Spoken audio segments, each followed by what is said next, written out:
Welcome to another episode of Numismatic Notes with Benjamin.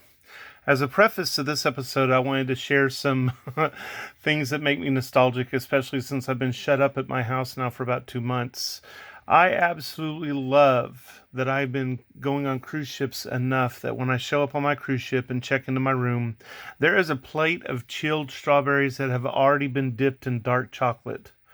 So before I even unpack my luggage, I can sit on my bed, look out the window of my stateroom, and eat on chocolate-covered strawberries. And I've often thought they had such an affinity for each other. And then another story I want to share is that when I moved to Korea, I was homesick one day and went to 7-Eleven, which they have in Korea, and I looked for a Hershey bar. I couldn't find any Hershey bars at that particular location, but I did find a bar of chocolate by a company with the label Ghana chocolate. And for the entire time I lived in Korea, I enjoyed far too much Ghana chocolate. I didn't understand all this right away until I came back home and also started putting together theme collections of notes. I discovered that Ghana, along with Cote d'Ivoire, produce most of the chocolate consumed in the modern world, even though chocolate is a New World food item. I also visited Jamaica. Have visited 4 or 5 times over the years, and I'll never forget the one time I visited and went to a botanic garden where our guide hatcheted or macheted a yellow to orange pod off of a tree, cut it open, let us eat some of what was inside. We chewed off until we got to a seed, and then he asked us what he thought we'd eaten, and had no idea. I just know that it tasted like strawberry and was delicious. He said that that was actually a cocoa pod, or cacao.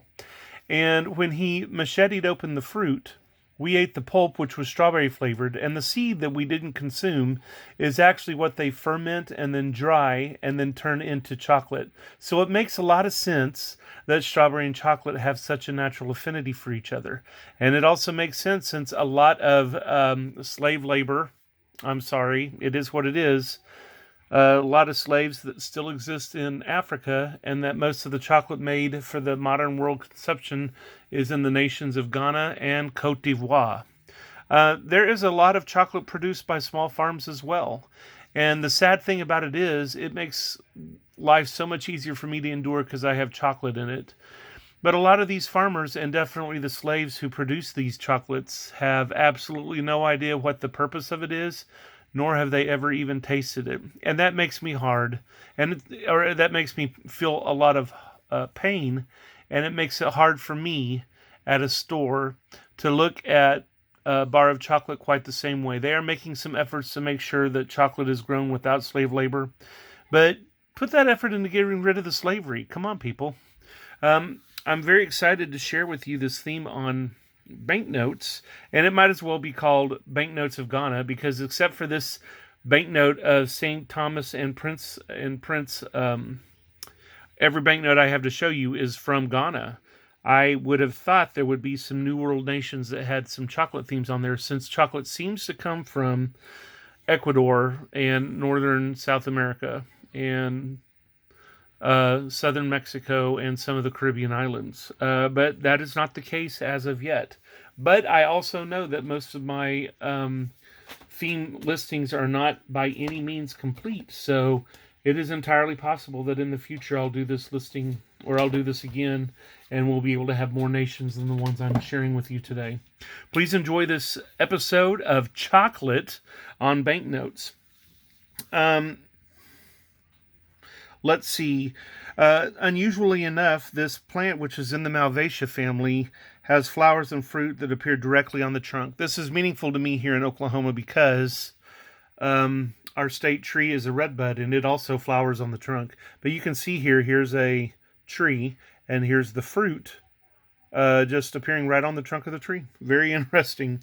Cacao is the Hispanicization of an indigenous word. For example, the Nahuatl word cacao means, chocolate water, I guess. But unfortunately in Spanish, caca also means dung or poop. And so the Hispanics did not want to be drinking poop water, so they changed it to chocolatl, which is possibly from the word for hot water in Nahuatl. There's a lot of discussion about it online, and I wouldn't deny you the opportunity to cruise Wikipedia and learn more about chocolate. The beans, or the cocoa beans, were actually used as a currency prior to the Spanish presence in the New World. It was not until 1519 that the Spanish first had exposure to chocolate, and that was when the Spaniards met Moctezuma and Tenochtitlan, and then proceeded to take over the entire Aztec Empire. Let's see, it has been associated with the Aztec god Quetzalcoatl, or feathered serpent, who was supposed to have been held accountable by the other gods for even giving chocolate to humanity. I think that chocolate is one of the neat things about the modern world. I just wish it was neat for everybody. Let's take a look and see how these countries have handled their chocolate. We have a local on this banknote of Africa who is macheting off the pods off of the tree. A tree might have thousands of flowers, but anywhere between 10 and 20 pods that are on the tree. Each of those pods weigh about 1 kilogram or 2.2 pounds. Here's a first note of Ghana. And it's a similar scene, only they have their clothes on. Cocoa pods being macheted off of a tree trunk. And the face of this note shows other Ghanaian products, namely diamonds. So this note would look good in several themes. Here's another banknote of Ghana. This one has more of a work and industry, self-pride theme.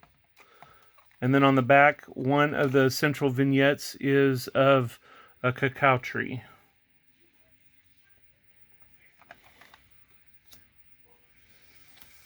Oh, I have another banknote of Ghana. I remember one year, I was looking at this note and then cataloging it in my new Krause catalog when when I read the description in the Krause catalog, and in that edition it said child wearing headphone, telephone headphone or something like that. And I thought that was awful progressive for the 1970s. And I looked closer and I realized it's a kid wearing a slingshot on his head. And so I was able to get the description changed in the Krause catalog. But that is a happy looking child. And I remember having a slingshot just like that when I was a child. And when I turn the note over, we have another local who is cutting cacao pods off of a tree.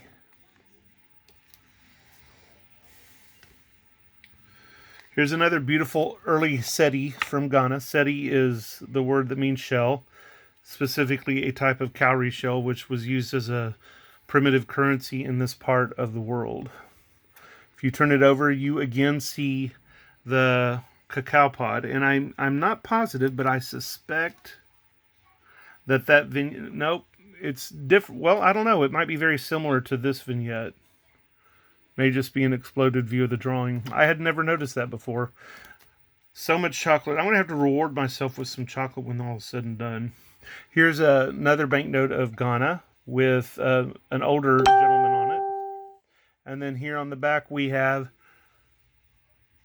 people that are not cutting the pods off the tree. The pods have already been cut off the tree, and they're now macheting them open to pull out the pulp and the seeds. When you first harvest this pod, you can eat the pulp, or you can take the pulp and ferment it into a lightly alcoholic beverage, which a lot of locals do. And then you dry the pods or the seeds for about a week so that the fermenting can create the actual taste of the chocolate. But then after you ferment it, you need about 5 to 7 days of sunshine to dry them out so they don't get moldy. So it's not an exact science, but it's more exact than it has been. And here's part of the process of preparing it into the modern form of the chocolate. The final note I want to share with you in this theme is surprise again from Ghana. And this is one of the current series of notes. And we have Kwame Nkrumah right there, and then 5 other individuals that are important in the independence of Ghana. And on the back of the note, we have a dam. So we have another dam note here and a spillway. And you're wondering how come How come this note is here in a chocolate theme? Well, here is bars of gold right there, but they could be bars of chocolate. Take a look at the watermark. Let's see if I can't show this to you easily. Do you see the watermark right there? There's an older gentleman, and that is a cocoa pod as the watermark on this banknote, and that is why this note was included in this video.